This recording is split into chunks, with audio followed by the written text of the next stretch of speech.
नमस्कार दोस्तों, मैं पवन मिमचा आप सभी का स्वागत करता हूँ। आज हम बात करने वाले हैं एटीट्यूड के बारे में। एटीट्यूड क्या होता है? एटीट्यूड क्यों ज़रूरी होता है? इसको समझने की कोशिश करते हैं।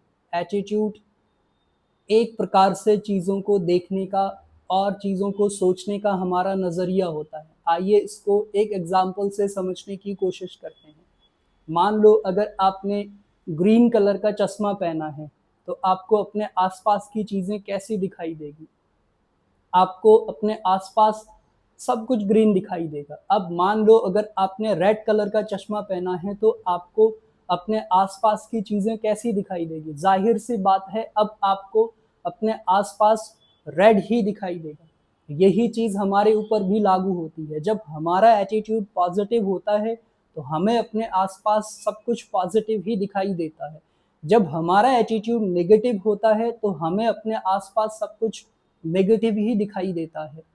दोस्तों, अब बात करते हैं एटीट्यूड क्यों ज़रूरी है। अगर आप अपनी जॉब या फिर बिज़नेस में सफल होना चाहते हो, तो आपको अपने नेगेटिव एटीट्यूड को पॉज़िटिव में बदलने की ज़रूरत है। किसी भी पर्सन का पॉज़िटिव एटीट्यूड उसके आने वाले बेहतर कल की गारंटी होता है। मैं आपको ये नहीं बोल रहा हूँ कि एटीट्यूड बदलने से आपको रातों-रात सफलता मिल जाएगी। बट मैं आपको अपने बारे में बताना चाहता हूँ, जब से मैंने एटीट्यूड चेंज किया है, मैं पहले से अच्छा महसूस करने लगा हूँ। मुझे अच्छे रिज़ल्ट्स मिलने लगे हैं। मेरी इनकम 10-20 हज़ार रुपए से बढ़कर लाखों रुपए तक पहुँच गई है। मेरे साथ काम करने वाले लोगों की संख्या 10-20 से लेकर 100-200 तक पहुँच गई है और मैं अपने घर लगाने का टारगेट भी कंप्लीट कर पाया हूँ। ऐसा किस लिए हो रहा था? जस्ट बिकॉज़ ऑफ इसलिए क्योंकि मैंने अपने एटीट्यूड को बदल लिया था।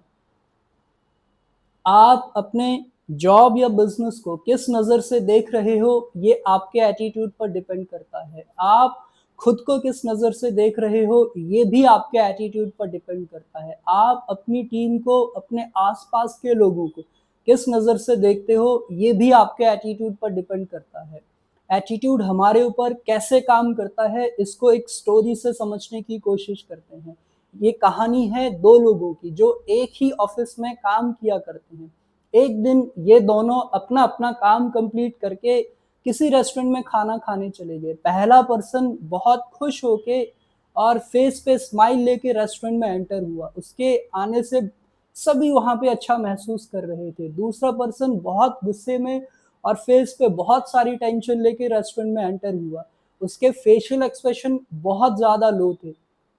इन दोनों पर्सन ने अपना-अपना ऑर्डर दिया। एक ही पर्सन ने इनका ऑर्डर लिया और लगभग-लगभग इनका खाना आने में एक जितना ही टाइम लगा और इनका बिल भी एक ही समय पर आया। बट मैं आपको बताना चाहता हूँ, पहले पर्सन ने वेटर के साथ में बहुत अच्छे से बिहेव किया, जबकि दूसरे पर्सन ने ऐसा नहीं किया। दूसरे पर्सन का खाना जब थोड़ा-सा लेट आया, तो उसने वेटर के साथ में अच्छा बिहेव नहीं किया। जब उसका बिल आने में थोड़ी-सी देरी हो गई, तो उसने वेटर को अच्छे से रिस्पॉन्ड नहीं किया, उसने वेटर को अच्छे से बात नहीं की। आप जानना चाहते हो ऐसा क्यों हुआ? जस्ट बिकॉज़ ऑफ एटीट्यूड, क्योंकि पहला पर्सन पॉजिटिव एटीट्यूड के साथ में रेस्टोरेंट में एंटर हुआ था, दूसरा पर्सन नेगेटिव एटीट्यूड के साथ में रेस्टोरेंट में एंटर हुआ था, इसलिए उसे हर जगह प्रॉब्लम ही दिखाई दे रही थी। आइए अब बात करते हैं पॉजिटिव एटीट्यूड वाले लोग और नेगेटिव एटीट्यूड वाले लोगों में क्या फ़र्क होता है। जब भी आप नेगेटिव एटीट्यूड वाले पर्सन को कोई काम दोगे, तो हमेशा आपको सुनने को मिलेगा, मैं ये काम नहीं कर सकता हूँ, मुझसे नहीं होगा।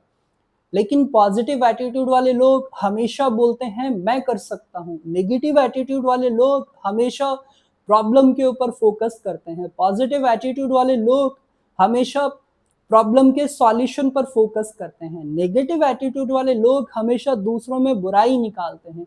पॉजिटिव एटीट्यूड वाले लोग हमेशा दूसरों में अच्छाई निकालते हैं। आज आपके पास में 2 चॉइस है। या तो आप अपने एटीट्यूड को नेगेटिव रख सकते हो और सबको नेगेटिव नज़र से देख सकते हो, अपनी जॉब को, अपने बॉस को या फिर अपने रिलेटिव्स में सभी में कमियाँ निकाल सकते हो। दूसरी चॉइस है, आप रिस्पॉन्सिबिलिटी उठा सकते हो और अपने एटीट्यूड को पॉजिटिव कर सकते हो और सभी को पॉजिटिव नजर से देख सकते हो। दोस्तों, आपने किसी बच्चे को देखा है, जब वो बच्चा चलना सीखता है तो वो बार बार गिर जाता है, लेकिन बार बार गिरने के बाद भी वो फिर से उठता है और फिर से चलने की कोशिश करता है। वो किसी को दोष नहीं देता, वो जमीन पे बिछी मैट को भी दोष नहीं देता, वो अपने मम्मी पापा को भी दोष नहीं देता कि आपने मुझे चलने को क्यों कहा। वो किसी को भी ब्लेम नहीं करता। आप जानते हो ऐसा क्यों होता है? बिकॉज ऑफ एटीट्यूड, क्योंकि उसका एटीट्यूड बहुत पॉजिटिव होता है। आपने थॉमस अल्वा एडिसन के बारे में सुना होगा। वो एक अमेरिकन बिजनेसमैन थे जो बल्ब बनाने में हजारों बार फेल हो गए थे, लेकिन हजारों बार फेल होने के बावजूद भी उन्होंने कभी हार नहीं मानी। उन्होंने हमेशा पॉजिटिव एटीट्यूड के साथ में काम किया और बल्ब बनाने में सफल हुए। आज अगर हम किसी काम को करते हैं और हम उसमें एक दो बार फेल हो जाते हैं तो हम उस काम को लेकर निगेटिव हो जाते हैं, उस काम के बारे में निगेटिव बातें करना स्टार्ट कर लेते हैं। आज हमें भी अपने एटीट्यूड को बदलने की जरूरत है, हमें भी पॉजिटिव एटीट्यूड को अपनाने की जरूरत है ताकि हम भी अपनी लाइफ को बदल सके। दोस्तों, मुझे उम्मीद है आज आपने एटीट्यूड के बारे में बहुत सारी चीजें सीखी होगी। अगर ये वीडियो आपको पसंद आता है तो आप वीडियो को लाइक कर सकते हो और अपने दोस्तों के साथ में भी शेयर कर सकते हो। साथ साथ चैनल को भी सब्सक्राइब कर सकते हो। धन्यवाद।